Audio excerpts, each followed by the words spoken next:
ada beberapa statement Paus yang agak-agak mengejutkan kita dan beberapa tingkah lakunya tuh kayaknya agak di luar dari kebiasaan Paus sebelumnya. Waktu itu pada tahun sekitar 2023 itu viral banget tentang Paus membolehkan pemberkatan pasangan sejenis. Ya kan? Nah, itu kontroversial itu udah pasti menimbulkan kecemasan tersendiri. Wah, ada apa lagi nih? Kok Paus bikin statement apa lagi nih gitu kan ya? Somos todos hijos de Dios.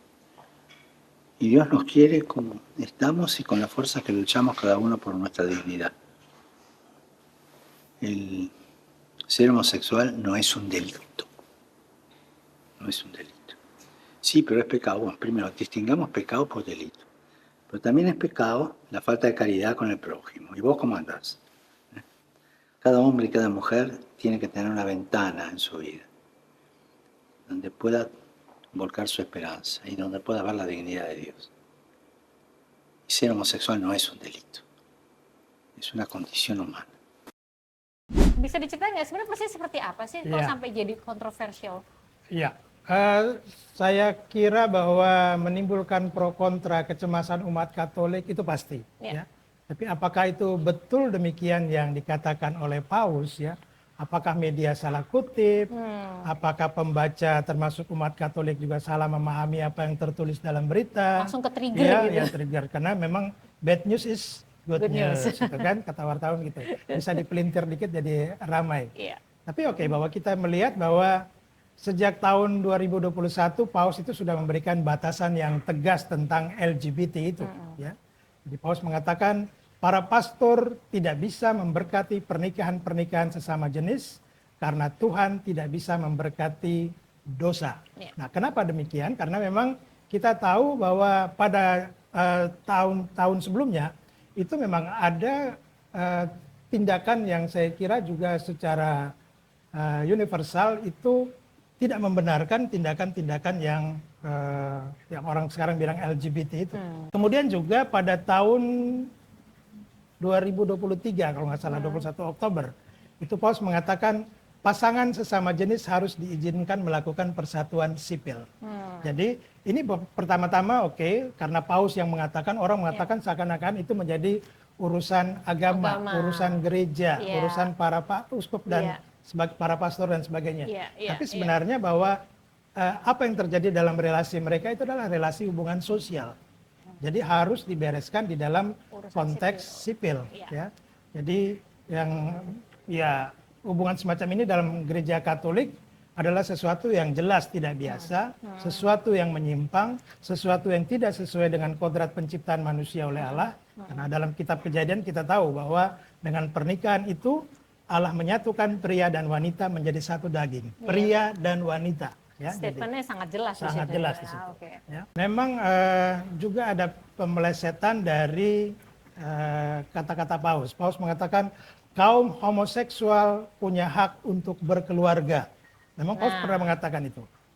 Tapi ada kalimat berikutnya, mereka adalah anak-anak Tuhan dan memiliki hak atas sebuah keluarga.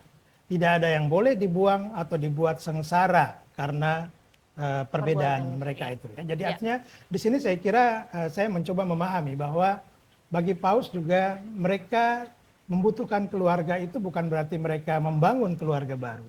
Ya. Tetapi bahwa mereka membutuhkan komunitas terdekat mereka, keluarga. Ya. Mereka membutuhkan juga satu legalitas daripada rasa suka satu terhadap yang lain yang sesama jenis dan diselesaikan tadi secara sipil. Mereka juga butuh komunitas untuk tumbuh sebagai pribadi manusia. Keluarga dalam konteks itu, saya kira. Jadi bukan kontroversi bahwa Paus membolehkan mereka membangun keluarga, enggak. Tapi bahwa mereka memang membutuhkan orang-orang di sekitar untuk membangun kehidupan mereka sendiri. Jadi ini saya kira juga pesan Paus yang penting perlu kita dengarkan dalam konteks ini adalah bahwa pimpinan gereja Katolik Roma jelas mengatakan pastor-pastor selayaknya diizinkan untuk memberkati pasangan-pasangan sesama jenis dan tidak biasa dalam situasi tertentu. Ini pun dipelesetkan lagi, menjadi kontroversi lagi. Iya. Jadi saya dengarnya aja udah, apalagi jadi, seakan-akan memberkati itu boleh di dalam sakramen, Sakramen, menjadi iya benar. sakramen. Iya, Ya, iya, iya. padahal bukan itu maksudnya. Memberkati.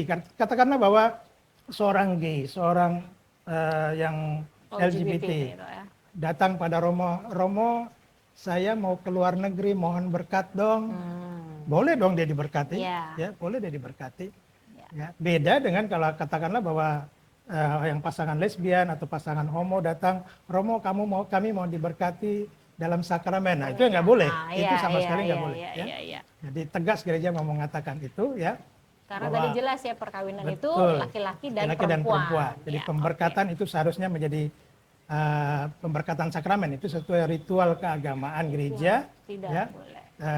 bukan dalam konteks pemberkatan sakramen. Iya. Jadi Vatikan sendiri saya kira cukup tegas untuk mengatakan pernikahan itu sesuatu antara laki-laki dan perempuan. Ya, oke, Ya, ya, oke. ya. Jadi mau negasin sekali lagi namanya berarti yang namanya membentuk keluarga tuh bukan membentuk keluarga yang baru, tapi dia memiliki kayak support system Iya, sebenarnya support ya. system. Dan ada lagi satu deklarasi yang dikeluarkan oleh Vatikan tahun 2023. Namanya deklarasi Fiducia Supplicans, ya, artinya memohon kepercayaan, ya, Descateri untuk dokumen ajaran iman, yaitu menetapkan dan mengklarifikasi secara baik bahwa pernikahan dalam gereja Katolik masih dipakai hanya sebagai penyatuan antara pria dan wanita dan melarang segala jenis pernikahan yang tidak bersifat heteroseksual, ya, pernikahan sesama jenis, ya, dan sebagainya.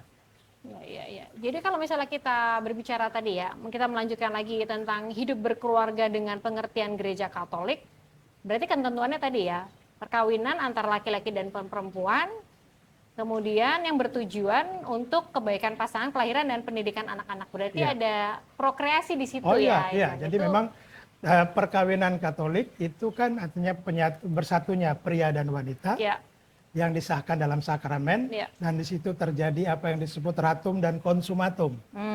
Ratum itu artinya secara resmi diberkati di dalam sebagai sakramen, ya. Ya. Kemudian konsumatum artinya ya harus ada, konsumatum itu kan konsumsi, Ya. gitu ya. Ya. Jadi tanda petik harus dikonsumsi. Ya. Terjadi hubungan, Ya. persetubuhan, itulah hak suami istri, Ya. ya. Dan kemudian ya itu melahirkan anak, bagian dari apa yang tadi disebut sebagai prokreasi. Keluarga itu bagi Allah sebagai pencipta itu adalah pelanjut dari karya penciptaan Allah, Ya. pemelihara karya penciptaan Allah. Ya. Iya. Dan Paus juga berulang kali bilang ya kalau gereja itu perlu mencintai semua orang apapun orientasi seksualnya. Ya. Ya gitu ya. Ya. Dan dia juga mengatakan bahwa kuncinya adalah tuh gereja menyambut bukan mengecualikan dan perlu menunjukkan belas kasihan bukannya mengutuk. Ya. Ya. Nah, Ya. terus kan dia juga bilang ya pada saat itu juga kalau ada seorang gay sedang mencari Tuhan dan memiliki niat baik, lalu siapakah saya sehingga bisa menghakimi dia? Ya. Nah, kalau menurut Pak Luis sendiri gimana? Oke. Menurut saya sih agak keras ya, ini udahlah jangan main hakim sendiri ya, gitu ya.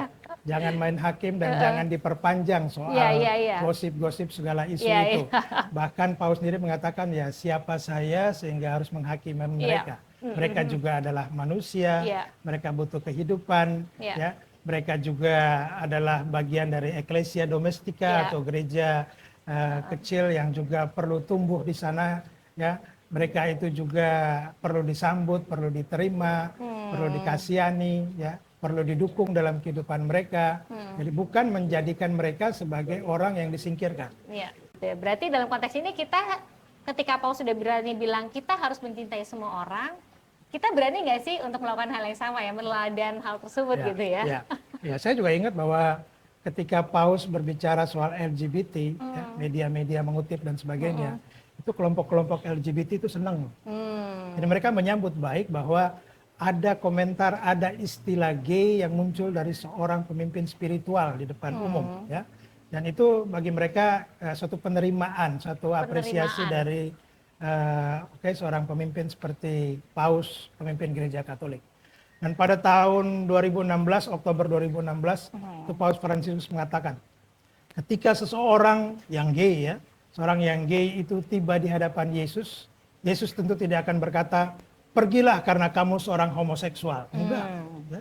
Iya, Saya kira iya. bahwa mereka semua bagi gereja, tentu bagi semangat pewartaan Yesus, mereka sama, mereka adalah pribadi manusia yang perlu kita cintai, pribadi manusia yang juga perlu kita integrasikan dalam komunitas kita, dan gereja lewat Bapa Suci sudah memberikan contoh yang sungguh luar biasa bahwa seperti apapun saudara kita, teman kita, ya orang-orang yang kita lihat yang kita sebut LGBT itu, mereka juga adalah sesama manusia seperti cerita di dalam kitab suci itu. Siapakah sesamaku? Mereka itulah sesama kita. Ya. Baik, jadi sebaiknya kita sudahi kontroversinya ya, jangan diterusin lagi karena tadi udah jelas banget posisinya pernyataan Paus seperti apa dan bagaimana kita sebenarnya bisa meneladan dari Paus Fransiskus. Ya, terima kasih untuk teman-teman yang sudah menyaksikan channel Kabar Baik. Jangan lupa untuk share, subscribe, dan like. Dan jangan lupa juga untuk mengikuti Instagram kami, ada Instagram, TikTok, dan Shorts, namanya juga sama, kabar-baik.id. Dan teman-teman juga boleh untuk terus mendukung kami dengan melakukan donasi. Linknya ada di bawah ini, rekeningnya. Dan apalagi yang ingin disampaikan, semoga kita bisa terus memberikan kabar baik untuk teman-teman menjelang kedatangan Paus tanggal 3-6 September mendatang. Salam kabar baik. Salam kabar baik.